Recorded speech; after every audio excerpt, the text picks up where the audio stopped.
Lockdown 3.0 में सरकार ने देश को 3 जोन्स में बांट दिया है। सबसे ज्यादा कोरोना केसेस वाला रेड जोन, वो जोन जहां पिछले 21 दिन में कोई भी कोरोना संक्रमित मरीज नहीं मिला, वो ग्रीन जोन, और जो इन दोनों जोन्स में से किसी में भी नहीं आते, उन जिलों को ऑरेंज जोन में डाल दिया गया है।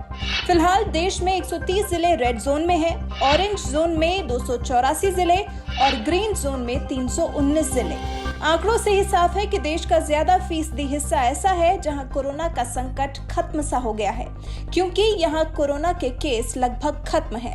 ये देश का 43% हिस्सा है, और क्योंकि यहाँ कोरोना नहीं है तो फिर इन जिलों को सरकार ने नॉर्मल रूटीन पर भी ला दिया है। यहाँ कोरोना को लेकर एहतियात जरूर बरती जा रही है, लेकिन सरकार की तरफ से सभी पाबंदियां लगभग खत्म कर दी गई हैं। जरूरी के साथ साथ गैर जरूरी सामान के लिए भी ग्रीन जोन में आने वाले लोगों को परेशानी नहीं हो रही है। तो क्या ये ग्रीन जोन सरकार के कोरोना के संकट से निपटने के लिए प्लान बी का हिस्सा है? मतलब क्या देश के इन कोरोना फ्री जिलों में हर्ड इम्यूनिटी का टेस्ट शुरू हो चुका है? शायद आपको हमारा ये प्लान बी, हर्ड इम्यूनिटी जैसी टर्म्स यूज करना अटपटा लग रहा होगा। शायद आपको लग रहा होगा कि इनका मतलब क्या है और हम कोरोना फ्री जोन्स के लिए इन टर्म्स का यूज क्यों कर रहे हैं। तो बात दरअसल ये है कि तमाम विशेषज्ञ ग्रीन जोन्स में आम जनजीवन को पटरी पर लाने के सरकार के फैसले को कोरोना से लड़ाई का प्लान बी बता रहे हैं।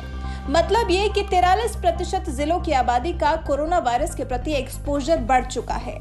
इन जिलों में लोग घर में कैद होकर नहीं बैठे हैं, बल्कि पहले की तरह अपने काम पर लौट चुके हैं, और काम पर लौट चुके हैं तो इनके संक्रमित होने के भी ज्यादा चांसेस हैं। लेकिन ये प्लान बी इसलिए कहा जा रहा है क्योंकि टेस्ट किया जा रहा है कि इन जिलों में रहने वाले लोगों की बॉडी इस वायरस के प्रति इम्यून हो चुकी है।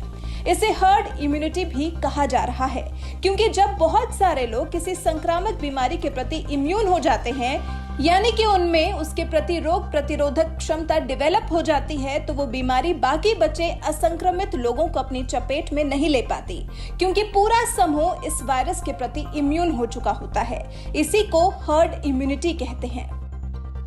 तो ये प्रतिरोधक क्षमता या तो वैक्सीन से मिलेगी या फिर बड़ी तादाद में लोगों के संक्रमित होने और उनके भीतर संबंधित बीमारी के प्रति इम्यूनिटी विकसित होने से होगी।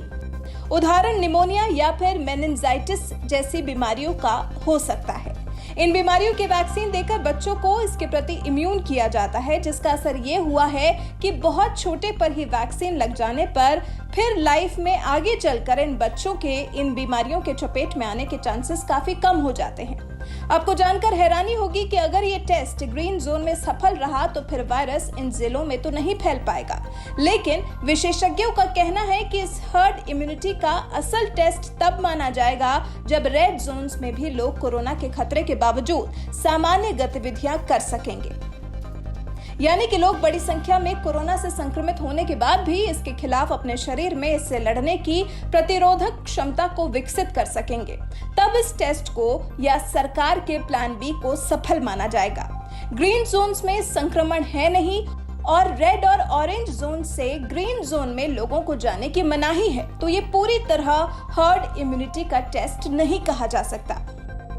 विशेषज्ञों का कहना है कि इसे हर्ड इम्यूनिटी तब कहा जाएगा जब 60 से 85% आबादी इस वायरस के प्रति इम्यून हो सकेगी।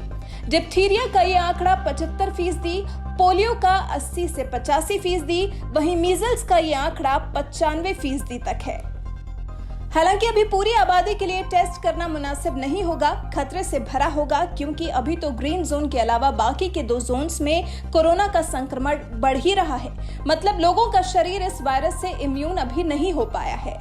देश के सभी जिलों में इस टेस्ट को करने के परिणाम ऐसे हो सकते हैं कि सिर्फ भारत में ही मौतों की संख्या लाखों या करोड़ों में पहुंच जाए। और सिर्फ मौत ही क्यों, जो लोग कोरोना संक्रमित हो रहे हैं उनके किडनी, लिवर, हृदय और दिमाग पर होने वाले नुकसान को लेकर भी अभी कोई जोखिम भरा कदम उठाना ठीक नहीं होगा।